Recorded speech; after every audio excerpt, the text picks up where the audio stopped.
Fala galera, sejam bem-vindos a mais um CIEcast, o podcast do CIE Rio.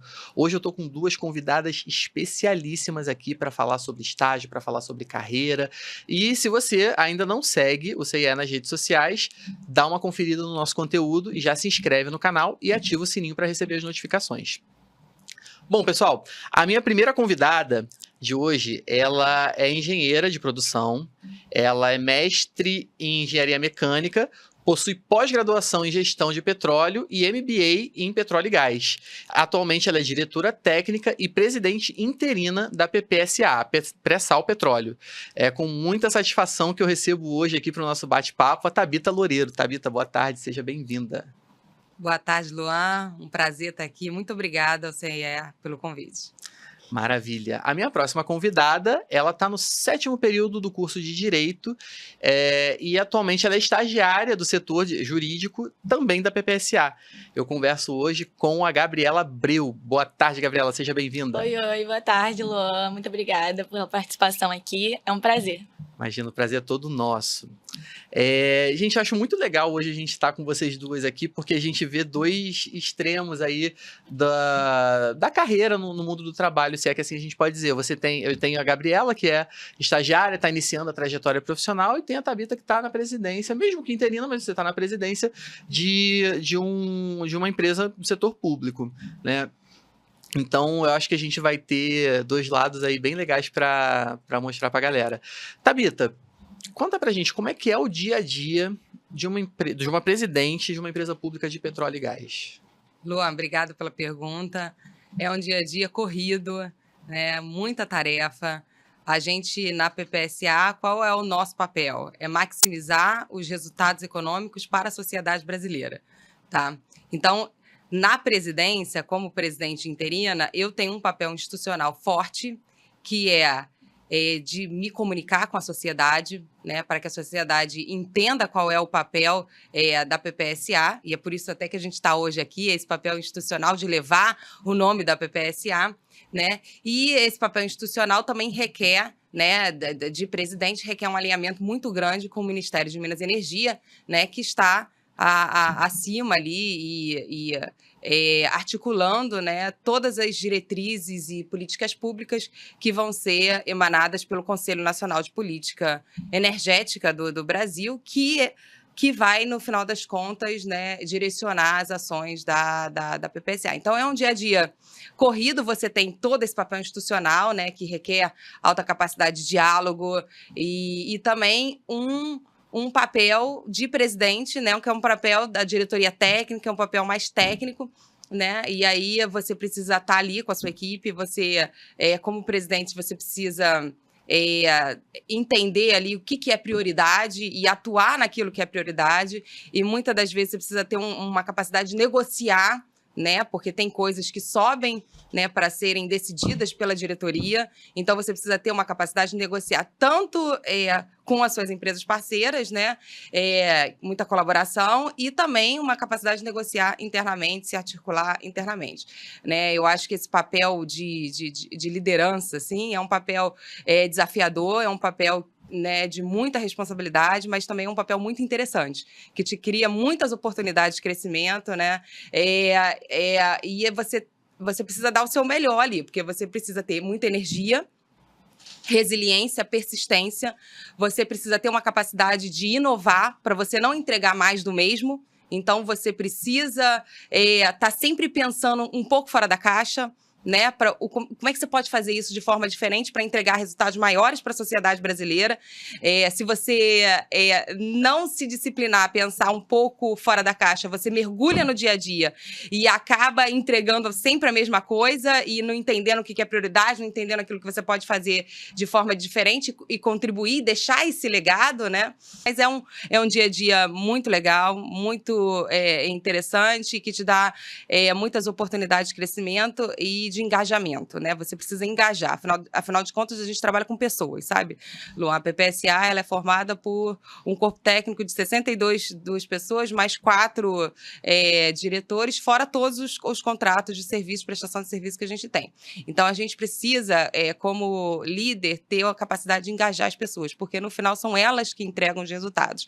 Então, planejar e executar e entregar os resultados que a gente precisa entregar para a sociedade brasileira. Perfeito. Agora é interessante que você hoje exerce duas funções, né, concomitantemente, a diretoria técnica e a presidência interina. E a gente tem ali e acho que você destacou muito bem isso no teu discurso, que você tem uma parte muito técnica, né, que é a diretoria, e uma parte necessariamente política, né, e institucional, que é a presidência. É bastante interessante. Agora, Gabriela, eu tive a visão da Thabita, que é a presidente, está no topo do organograma da instituição. Agora eu quero ter a tua visão, que está no começo da trajetória. Conta pra gente, como é que é o dia a dia de uma estagiária na PPSA? Tem sido uma experiência muito boa, assim. Eu costumo até associar um pouquinho quando eu falo aquelas bonequinhas russas, sabe? Que você vai tirando uma de dentro da outra. Matioshka. É um pouco isso, porque cada vez eu vou descobrindo coisas novas, assim. Por ser uma área que a gente não tem como matéria obrigatória na faculdade e nem sempre tem eletivas disponíveis para que a gente possa tentar se matricular, se inscrever e estar um pouquinho mais dentro dessa área que, querendo ou não, é muito importante para o nosso país. Acaba que eu tenho que aprender ali no estágio tanto um pouco da teoria quanto a prática, de fato. Mas acaba sendo muito tranquilo. A minha equipe, na parte jurídica, né, a galera que eu mais convivo diariamente ali, são muito legais, estão sempre ensinando, estão sempre dispostos a fazer a gente aprender. E aí, realmente, no dia a dia, você só vai lidando com coisas novas e tá sempre tendo novos desafios, novas conquistas até, porque vão tendo várias misturas dos próprios ramos dos setores jurídicos em si, na prática. E é isso, assim, é muito bom. Eu gosto bastante. Legal, você falou uma coisa interessante que é, né, juntar a teoria e prática. Um dos lemas do CIE na questão do estágio é que toda teoria tem a prática, né? Então, o estágio realmente é o momento da carreira do estudante que ele começa a colocar em prática aquilo que ele vai aprendendo na teoria na faculdade.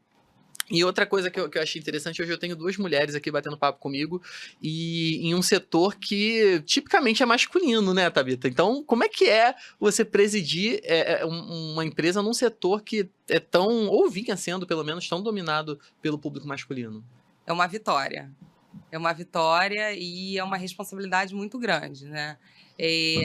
Eu sempre digo, né, que você colocar mulheres, né, em C-levels, né, mulheres assim no topo, requer muito o he for she, o eles por elas, né?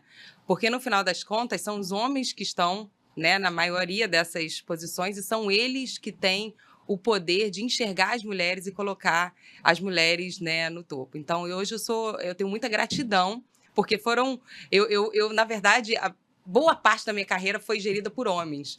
E foram eles que me colocaram em posição de destaque, que investiram em mim e que me trouxeram e me deram essa oportunidade de estar aqui. E a responsabilidade, porque você precisa, ainda como mulher, né, mostrar a capacidade de gestão, né, e liderança que as mulheres têm todo esse potencial, porque as pessoas precisam se inspirar em você, né, as mulheres precisam se inspirar em você, e você precisa deixar um bom legado ainda, porque você ainda tem uma sociedade que você ainda precisa comprovar que as mulheres fazem um bom trabalho nesse papel de liderança. Então, para mim, é uma grande oportunidade, eu sou muito grata, de fato, a isso.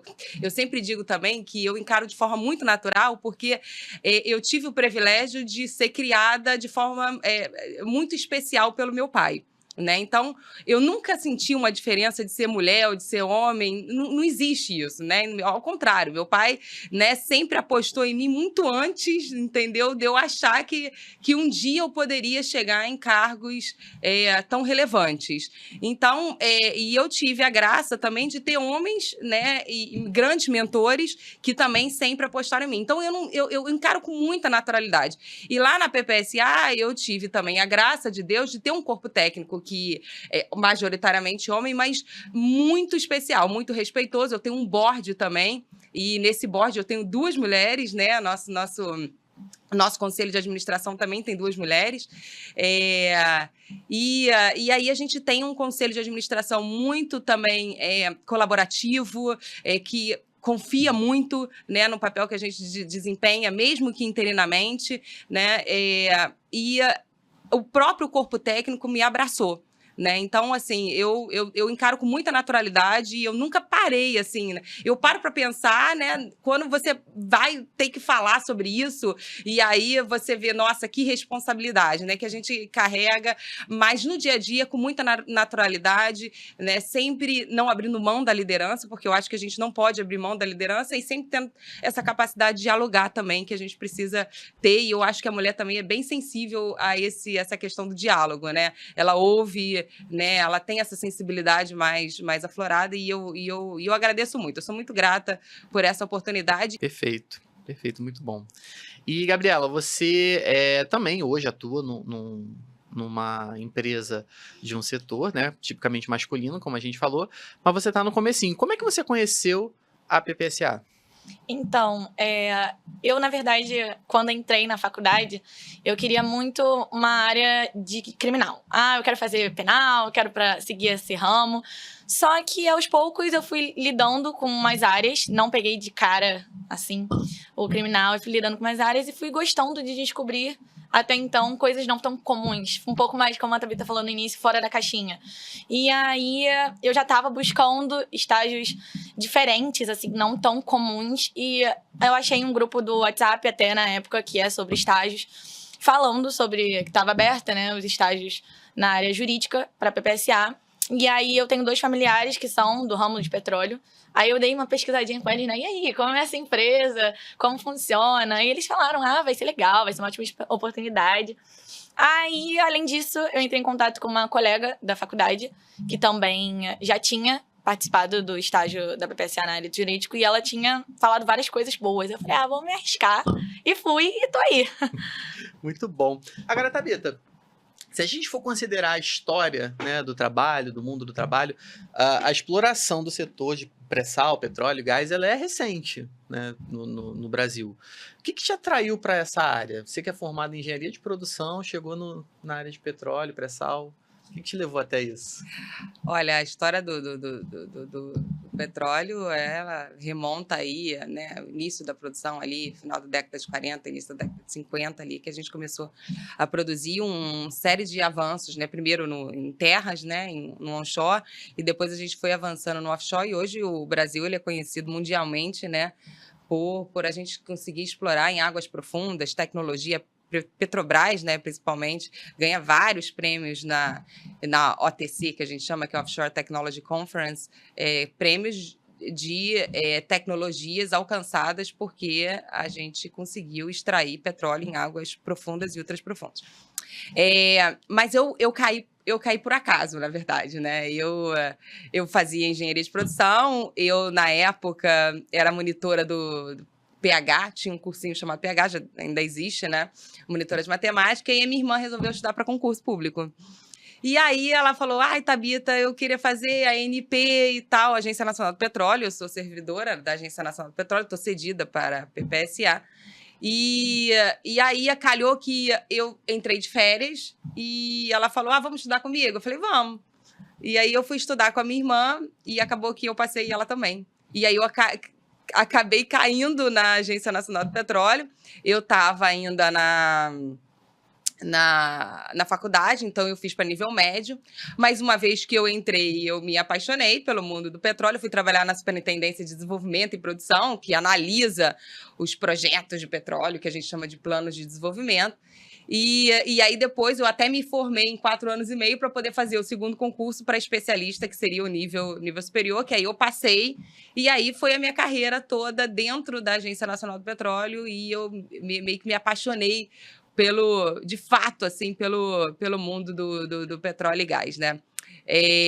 O petróleo e gás é um mundo apaixonante, assim, apesar de que hoje a gente sabe que a geração Z é uma geração que olha com uma certa precaução. E se você me der alguns minutinhos, eu gostaria de falar sobre isso, né? O petróleo e gás, por exemplo, ele entregou em 2022, só em participações governamentais para a sociedade brasileira, 130 bilhões de reais. Tá? Ano passado a gente entregou quase 100 bilhões de reais, fora tributos, né? Eu ontem mesmo eu estava participando de um evento e eu apresentei para a plateia, né? Tá até no YouTube, um evento do Ministério de Minas e Energia. E eu apresentei um dado da Bespetro que diz que entre 2019 e 2022, só esse setor gerou mais de 1 trilhão de reais para o governo, tá? Em tributos, participações governamentais, e é um setor que gera muito emprego, né? Então, em 2022, números da ABESPETO também, 550 mil empregos diretos e indiretos, né? É um dos setores que melhor paga também, altos salários e alta complexidade, por óbvio, né? Mas um setor muito tecnológico, com muita inovação, né? E um setor que gera... existe quando você assina um contrato para você explorar e produzir petróleo aqui no Brasil, você é obrigado a destinar uma parcela para investir em pesquisa, desenvolvimento e inovação. E em 2022 foram 4,4 bilhões de reais destinados para todas as faculdades que você pode imaginar, públicas, né, centros de pesquisa, né, gerando justamente muita oportunidade para os jovens, né, e muito desenvolvimento tecnológico também. Existe até um programa PRH da ANP também, né, voltado também para o desenvolvimento, né, justamente dos jovens, né, e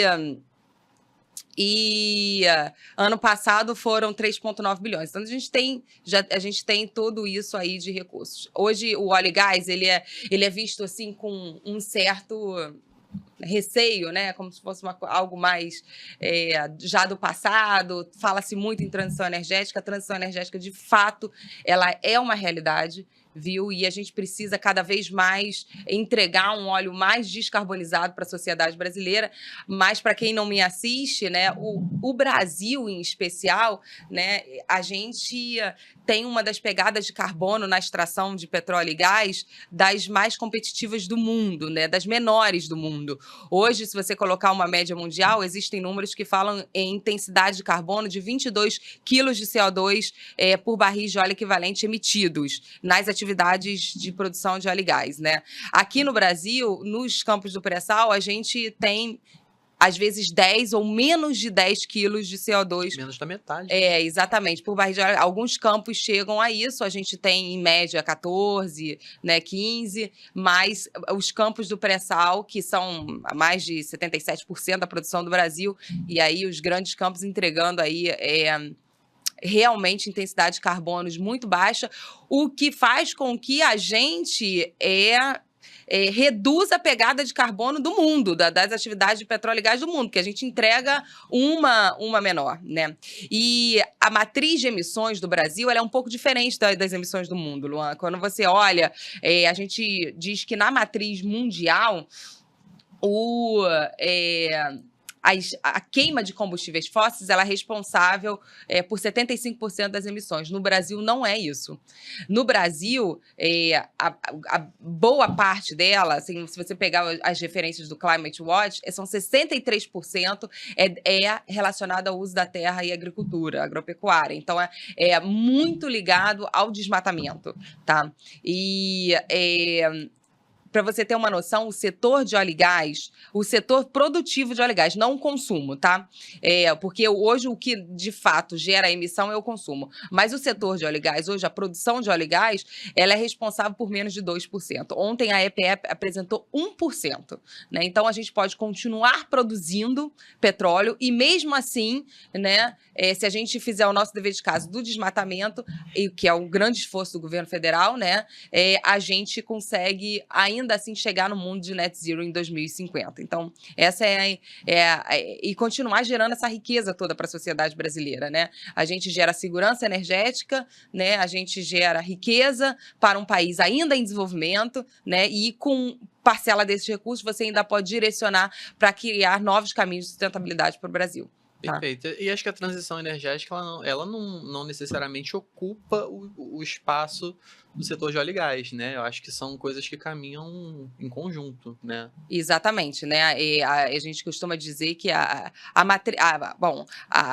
transição energética é esse caminho para uma matriz de mais baixo carbono, mas isso não significa que é um mundo sem petróleo, Tá? Então, quando a gente fala transição energética, a geração Z acha assim, ó, amanhã tem que acabar petróleo. A Agência Internacional de Energia diz que em 2050, quando a gente atingir um mundo neutro em carbono, que é o net zero cenário, ainda assim o mundo estará consumindo 23 milhões de barris por dia de petróleo.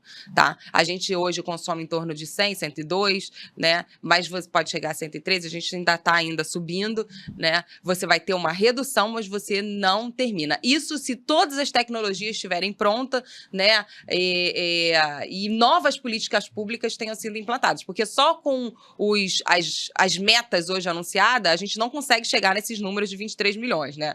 Com as metas anunciadas, se a gente conseguir atingir as metas hoje anunciadas, o cenário da Agência Internacional de Energia diz que a gente vai estar consumindo em 2050 55, 56 milhões de barris, portanto, a metade do que hoje está. Então, eu só gostaria de deixar isso aqui, porque muita gente vai assistir a gente aqui e é importante a gente esclarecer o papel do óleo e gás hoje para a sociedade brasileira. Hoje, se você olhar a matriz energética, né, do mundo hoje, mais de 80% dela ainda é baseada em combustível fóssil, ou seja, óleo, gás e carvão, né? Existe um esforço muito grande de sair do carvão, né?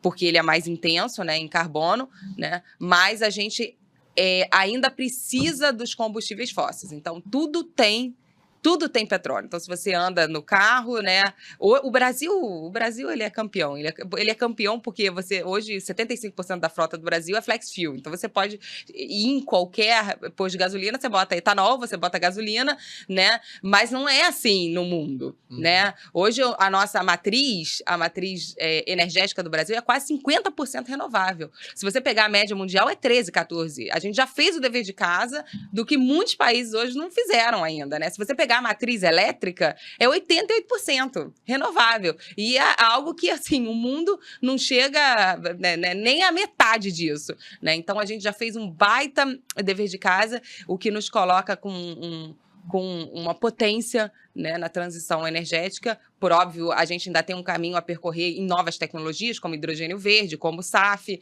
né? Mas a gente é um país de oportunidades. Tá? Então, é um país que... ontem, o nosso secretário de Petróleo e Gás, o Pietro Mendes, falou que nós somos um solo fértil para investimento. E eu realmente acredito nisso, né? E a gente tem espaço para todas... É engraçado, né? Que a gente tem uma pluralidade energética no Brasil, né? Então, tem país que não tem. A gente aqui tem óleo, tem gás, tem biocombustíveis, né? Que é biodiesel, tem etanol, né? A gente tem solar, a gente tem eólica, a gente tem uma das mais competitivas assim, energias solares e eólicas do mundo, né?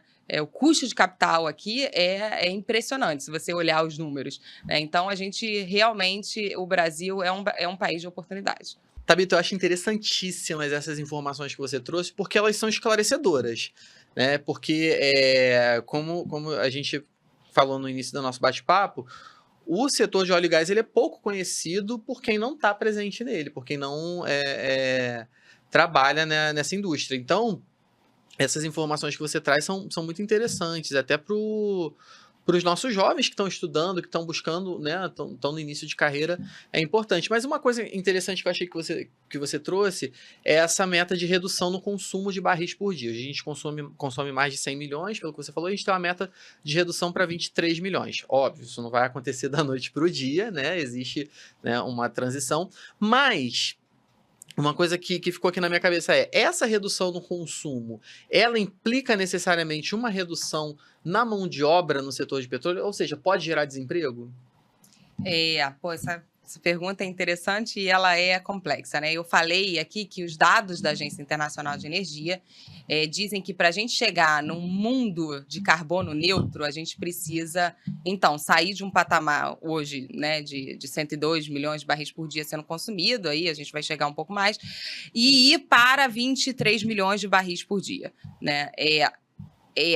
Isso se todas as tecnologias, né, que vão repor esse petróleo e gás, porque alguma coisa tem que repor, alguma coisa vai precisar gerar energia no lugar do petróleo, do gás, né, dos combustíveis fósseis, né, que até inclui, inclusive, o carvão, né, estiverem prontas, né, esse novo sistema energético de baixo carbono estiver pronto para substituir, né, o óleo e gás. E aí, isso vai depender, assim, qual país que vai fornecer os 23 milhões de barris por dia? Então, vamos primeiro pensar em oportunidades aqui, Brasil ou Estados Unidos. Quem é que, ou Arábia Saudita, quem é que vai estar aqui fornecendo esses 23 milhões de barris por dia? Aquele país que conseguir entregar esse hidrocarboneto com a menor pegada de carbono. Então, se a gente aqui no Brasil conseguir ainda ter reservas de petróleo e gás lá no final e conseguir estar, por exemplo, produzindo...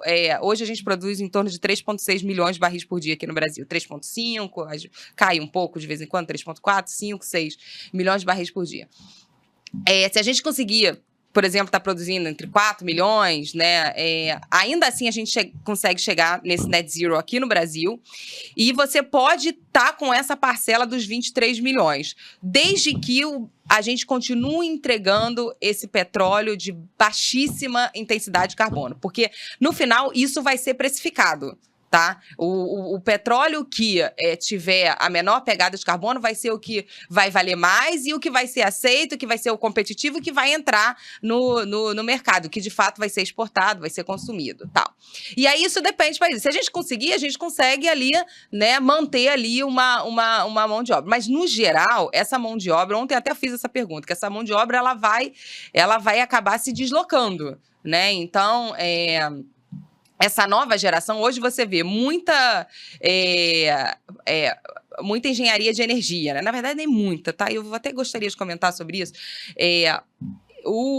Esses dias, não tem esses dias não, já tem um tempo aqui, alguns meses ou 2 meses talvez, saiu no Financial Times um magnata do Shale Oil lá dos Estados Unidos, muito preocupado com a retenção e atratividade do setor de óleo e gás na geração Z. Por quê? Porque a gente não sabe como vai ser esse passo até o net zero, mas a nova geração ela já tem um certo...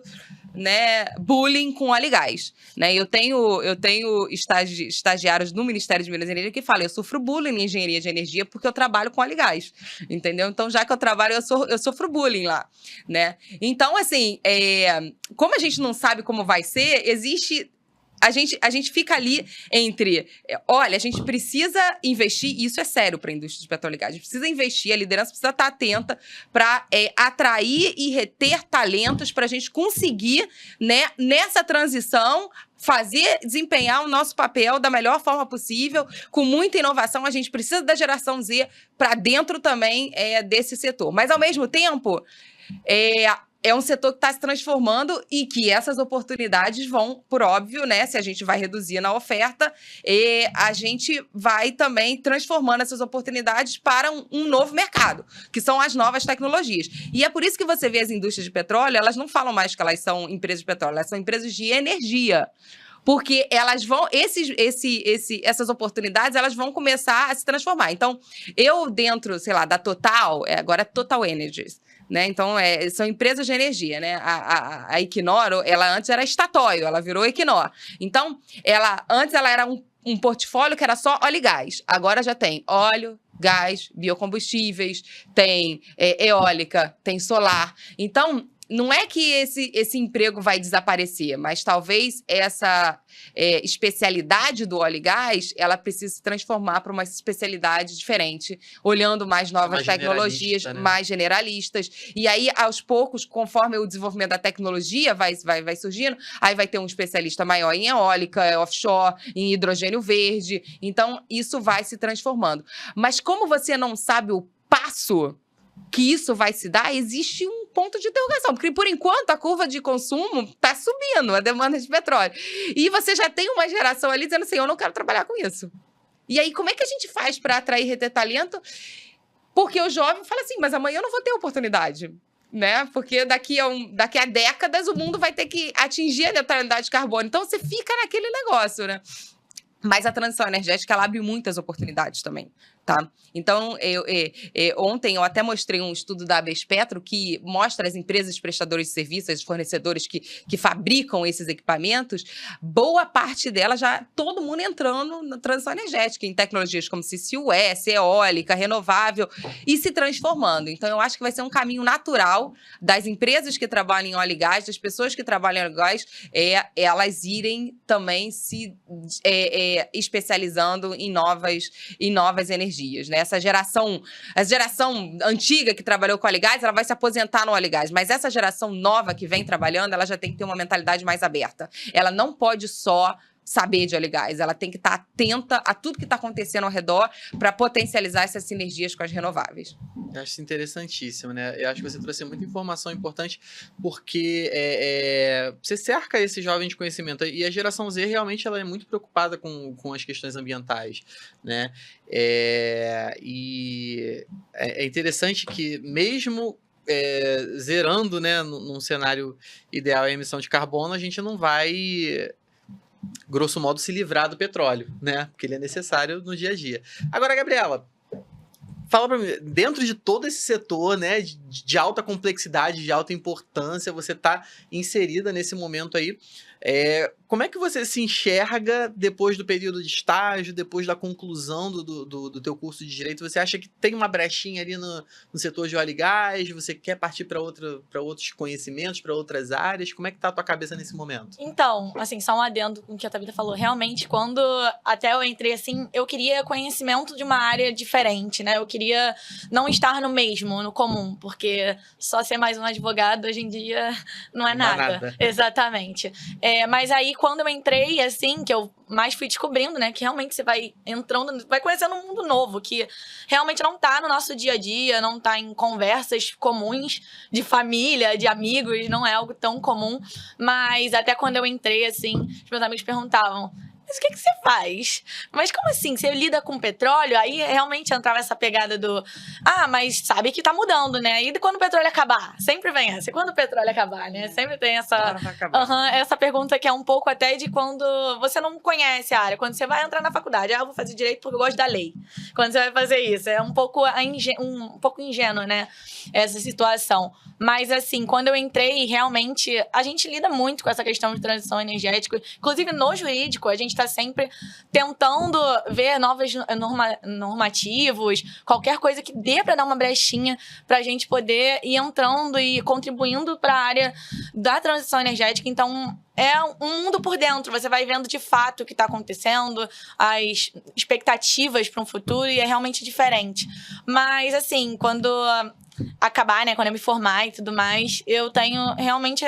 Vou continuar atuando na área de advocacia e tudo mais, mas eu pretendo sim, eu gosto dessa questão de concurso público, então vou estudar para tentar entrar e vamos ver, né, se na área de petróleo. Legal. E Thabita, você falou do teu início na ANP, você entrou concursada ali, muito por influência da tua irmã, mas antes disso você teve algum início de trajetória? Foi estagiária? Teve alguma coisa nesse comecinho? Não fui estagiária. E deixa eu só voltar aqui um pouquinho, porque quando eu li no Financial Times as oportunidades, né, na verdade, assim, o número de matrículas de engenharia de petróleo estava caindo assim pela metade nos Estados Unidos, né? E a gente tem uma instituição chamada SPE, né, que é a Sociedade de Engenheiros de Petróleo, né, que é todo mundo que trabalha na área de petróleo.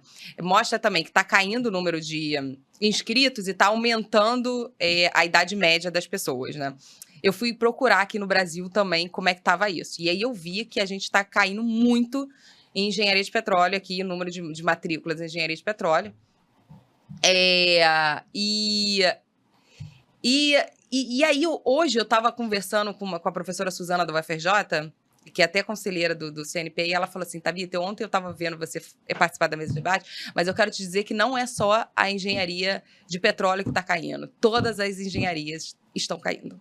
Né? Então, é um recado que eu dou aqui até para a liderança do setor, assim, né? Não é só do setor de óleo e gás, é do setor que precisa de engenheiros, né? A gente, matemática, né, ciências, a gente precisa investir para que a população do Brasil ela se dedique mais a essas áreas de exatas, né? Porque hoje, e realmente eu fui olhar, assim, né, as carreiras, as 10 maiores carreiras, assim, que número de matriculados, antigamente tinha engenharia civil, agora nem engenharia civil tem mais, né? Então, a gente precisa realmente trabalhar e dedicar para que a gente possa atrair e reter talentos para essas indústrias, né, produtivas que apresentam aí desenvolvimento, né, para o Brasil, de fato, poderem crescer e ter esses talentos.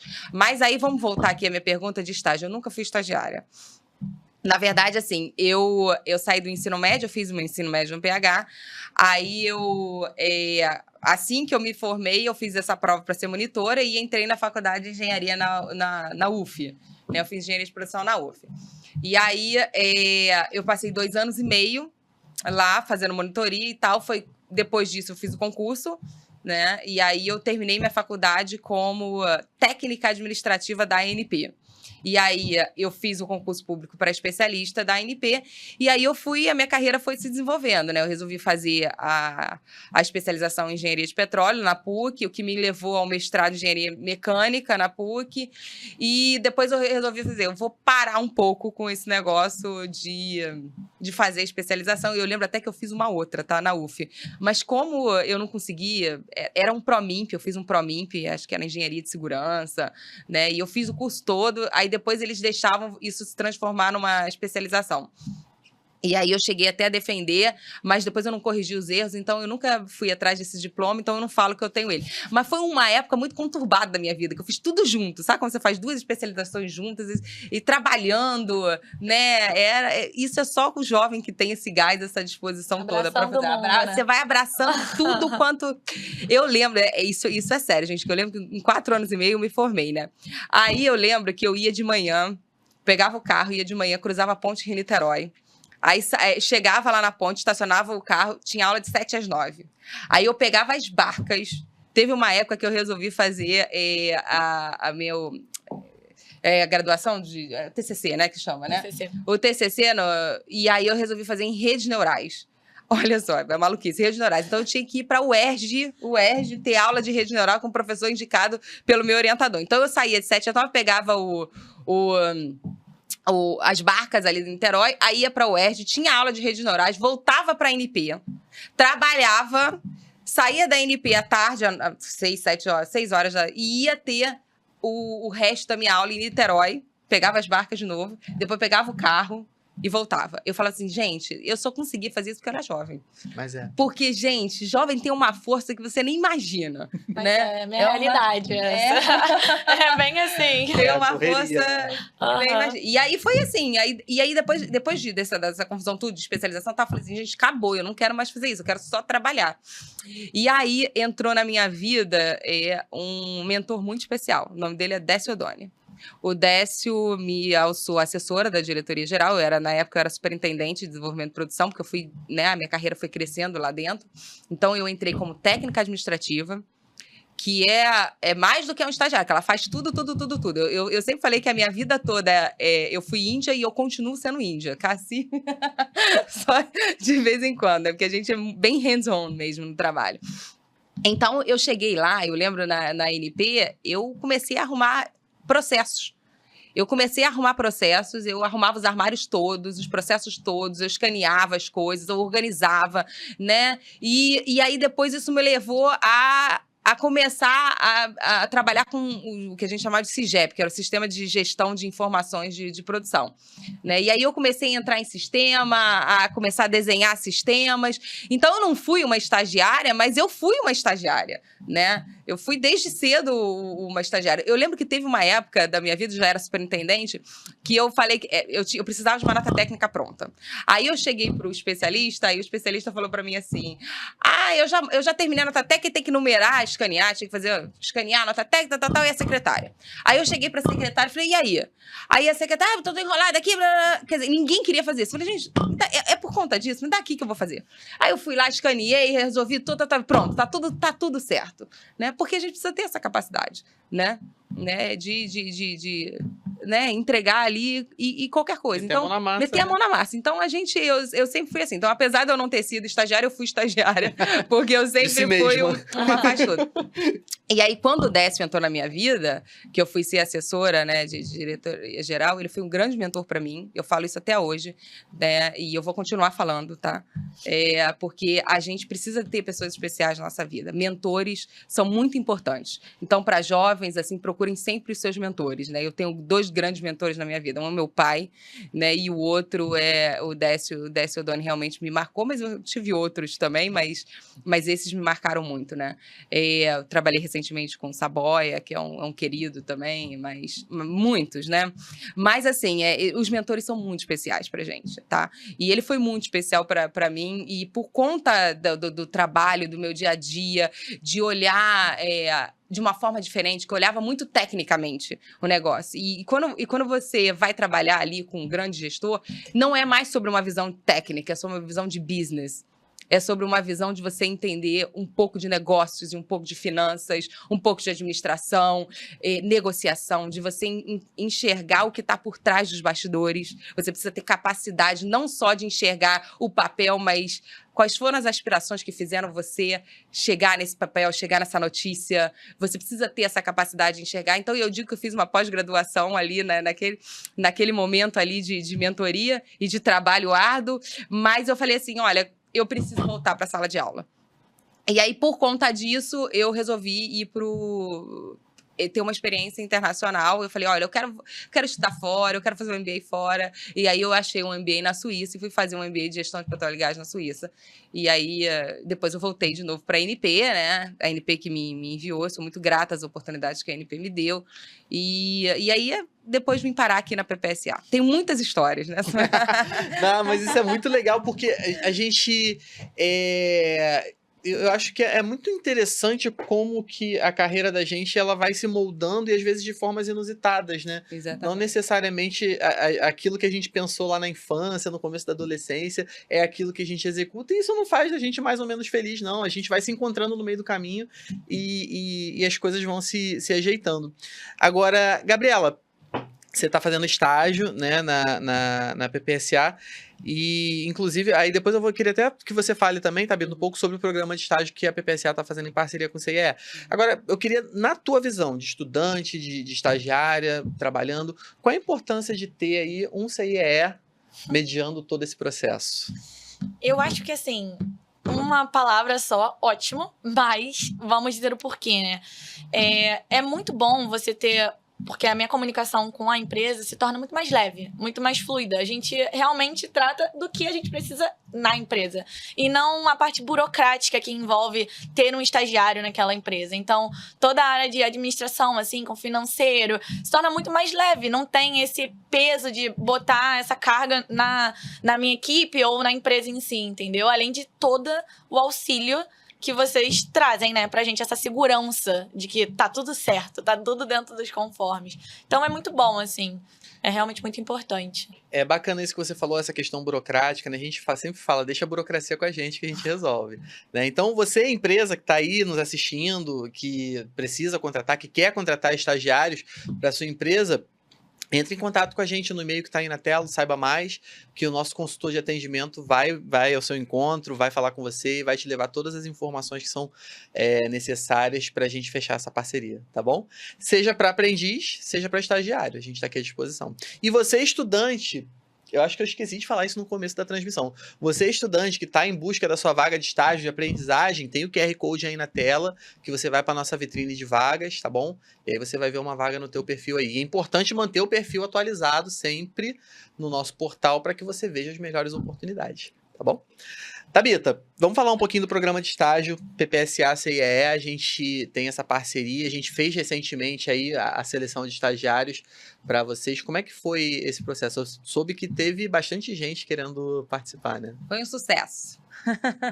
Na verdade, assim, quando eu entrei lá na PPSA, eu falei assim, gente, a gente não tem estagiário, a gente tem, assim, poxa, a gente precisa de mão de obra, a gente precisa, né, de gente nova, né? Por que a gente não tem estagiário? E eu ficava questionando isso, né? Até que o nosso programa de estágio lá, o nosso contrato estava acabando. Eu falei, gente, a gente precisa fazer um programa de estágio robusto aqui para a PPSA, né? Eu falei, o que cabe aqui no nosso orçamento? E aí a gente foi, né? Estabelecemos ali um número de vagas e você sabe que empresa pública... Pregão eletrônico. Você nunca sabe o que vai vir, né, de empresa. Quando eles me falaram, Tabita, quem ganhou foi o CIE, para mim foi uma alegria. e um presente. O CIE é um presente para a PPSA, porque a gente já conhecia o trabalho do CIE, o trabalho, né, respeitoso, sério que o CIE faz, né? E aí, a gente pegou a nossa Andréia, aqui, assessora de comunicação, que está aqui, está olhando aqui para mim, né? Fez também um programa, né, de estágio junto com a Lúcia, grande, né, comunicação disso grande, e por conta disso a gente conseguiu mais de 3 mil inscritos para 14 vagas que a gente anunciou. Né, a gente já tinha algumas que permaneceram lá e foram... Gente, eu acho que eu nunca imaginei que a gente ia ter mais de 3 mil inscritos, o que nos deu uma felicidade imensa, né? E eles vão começar agora a partir do dia 14 de maio, né? A gente tem só uma burocracia agora para resolver, que é a burocracia do CIE, né? Então, até agora, a parceria tem sido um sucesso e vai continuar sendo, né? E à medida que a PPSA cresça, a gente vai ter mais oportunidades, vai poder abrir mais oportunidades. E eu queria dizer que o seguinte, que o nosso corpo técnico lá é fantástico. Quando eu entrei, assim, eu ficava de queixo caído, assim, nas discussões, assim, técnicas, porque eles têm muita experiência, né? E aí vai ser uma troca mesmo, assim, porque eles vão poder passar para vocês que vão entrar na PPSA um conhecimento técnico robusto, uma experiência de trabalhar em diversos países. Tem muita gente que já trabalhou em diversos países, né? E que vão poder entregar aí de experiência para né, vocês, e vocês também entregar, né, o que a gente precisa, como a Gabi faz aqui, a nossa, né, a produtividade de vocês, a inovação, a criatividade, né, e a gente precisa realmente na PPSA. Muito bom. A gente fica feliz em receber esse tipo de informação, né? É óbvio, é chato você ter 3.014 vagas. A gente sempre quer oferecer mais. Mas é legal e dá também para vocês um termômetro, né? De que realmente as oportunidades que foram disponibilizadas são do interesse e têm agradado os estudantes que estão em busca de oportunidades, né? Agora, eu falei um pouco atrás aqui que a gente, assim, a carreira da gente, ela vai se desenhando ao longo da nossa trajetória, né? E não necessariamente aquilo que a gente queria lá no início é aquilo que a gente vai fazer. Gabriela, eu vou te dar aqui um exemplo, né? Eu comecei, eu fiz a faculdade de letras, né? Então, tecnicamente, eu sou professor de língua portuguesa, e eu comecei a minha carreira trabalhando como designer instrucional. Fui estagiário, depois fui designer instrucional. Trabalhava com a produção de cursos de graduação, pós-graduação à distância na Fundação Getúlio Vargas. A primeira pergunta que me fizeram quando eu entrei na Fundação Getúlio Vargas foi assim: mas você tem interesse em seguir aqui, se for, né, se tiver uma oportunidade? E eu, no auge dos meus 18 anos, falei: não. não quero, eu quero ser professor. Ó, a resposta mais idiota que você pode dar, né? Porque, afinal de contas, mais sinceridade pesou. Acabou que eu fiquei 4 anos na Fundação Getúlio Vargas, saí de lá, vim pro CIE, entrei aqui como instrutor de aprendizes. Gostava da sala de aula, né? Porque era aquilo que eu queria desde a infância, ser professor. Depois fui para a área técnica da aprendizagem e hoje eu estou na comunicação do CIR. Ou seja, né, eu fui descobrindo outras coisas que me agradavam ao longo da minha trajetória. E hoje no CIE, tô no CIE vai fazer 13 anos. Então, assim, é legal que a gente vai se descobrindo, como eu falei, mas o período de estágio, ele é muito importante, porque eu sempre falo, quando eu falava, né, quando eu trabalhava em sala de aula com jovens, eu falava: gente, se eu tivesse sido aprendiz, eu não teria feito metade das besteiras que eu fiz no começo da minha trajetória. Eu paguei muito mico como estagiário. Agora, eu queria ver para você. Funciona para aprendiz, funciona para estagiário, né? Tem alguma coisa aí que você se lembre? Aquela situação que, sei lá, na hora que você deita para dormir, você fala: putz, eu não acredito que eu fiz isso. Tem alguma história que é engraçada para compartilhar? Assim, eu acho que eu nem vou... Quando eu deito, eu só rio da situação, entendeu? Não é muito... Não tem mais o que fazer. Não há muito o que fazer. Mas, assim, acho que na PPSA nunca cometi um mico desse, não. Assim, sempre tive muita instrução, realmente, desde que eu entrei. Então, foi sempre bem tranquilo nessa parte. Mas, por mais que eu seja nova, bem nova, assim, eu também já estagiei em alguns lugares. Então... eu já estagiei na área criminal, que foi meu primeiro ponto, também em órgão público, mas aí depois eu fui para o escritório de advocacia e lá eu lidei em 2 áreas diferentes do direito, né? Eu lidei tanto na área tributária quanto na área societária. Uma era na parte consultiva e uma na parte contenciosa. Um pouco burocrático no ramo de direito, mas em tese era isso. E quando eu estagiava na área de contencioso, que de fato, o que significa isso? Você lidar com os processos, realmente ir atrás de resolver um andamento processual, fazer com que tudo ande e, de preferência, ao nosso favor, né? Eu tinha um processo nosso que estava muito atrasado, assim, ele não dava, os sócios já estavam desesperados, cliente batendo na porta, todo mundo querendo puxar para o seu lado, e aí quem começa é o estagiário, né? Vamos lá, de brechinha em brechinha, tentar resolver. E aí eu ia muito ao fórum, tentar fazer com que esse processo andasse. Tanto que a servidora da vara já não aguentava mais olhar na minha cara. Ela me olhava e falava, hoje não tenho tempo. Hoje eu não tenho isso. E aí o advogado que estava comigo nesse processo falava, pelo amor de Deus, a gente não sabe mais o que fazer. Vai lá. Eu falei, tá bom, vou lá de novo. Aí fui. Aí chegando lá, eu falei, não tem mais o que a gente fazer, a gente precisa que esse processo ande, ele tá muito tempo parado.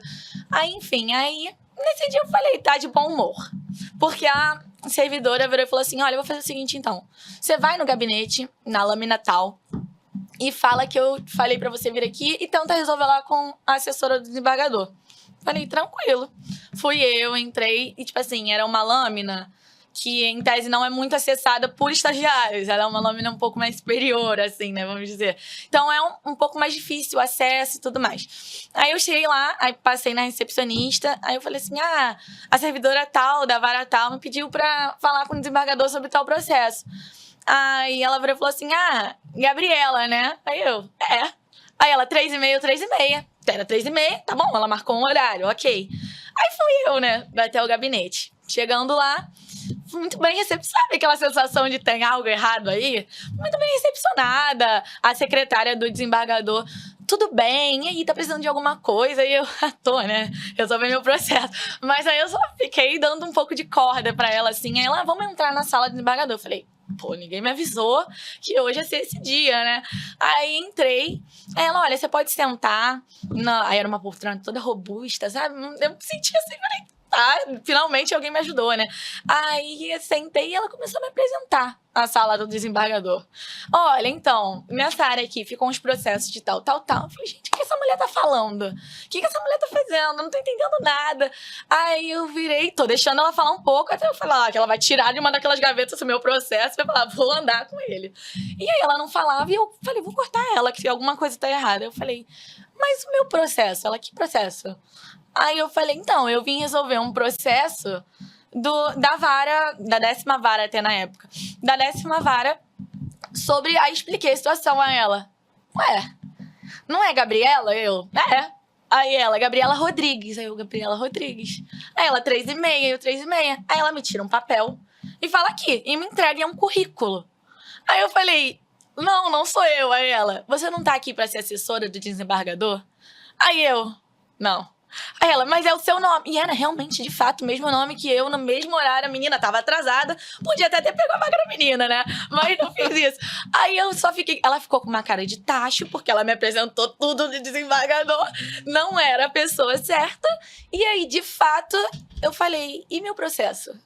Aí ela, não, e andou meu processo, no mesmo momento.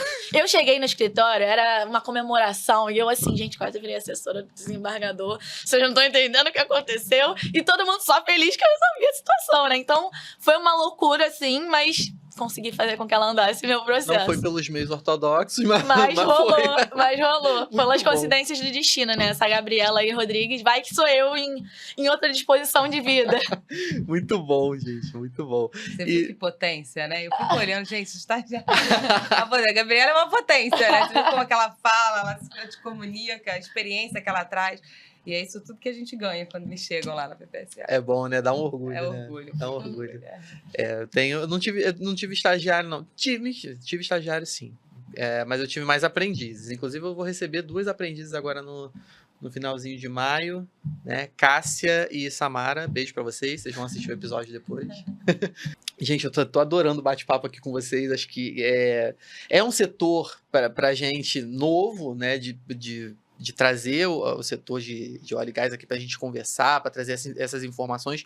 É muito informativo para o nosso público. Eu acho que o pessoal é importante conhecer, para a gente também até nos nos bate-papos do dia a dia, a gente não emitir opinião sem embasamento nenhum, né? Porque fala-se muito sem conhecimento sobre o setor, e acho que é importante a gente ter o mínimo de informação para poder construir um raciocínio, um argumento sólido. Então, acho que hoje o que vocês trouxeram para a gente eu acho que dá um embasamento muito legal para a gente conhecer, não só para conversa de bar, né?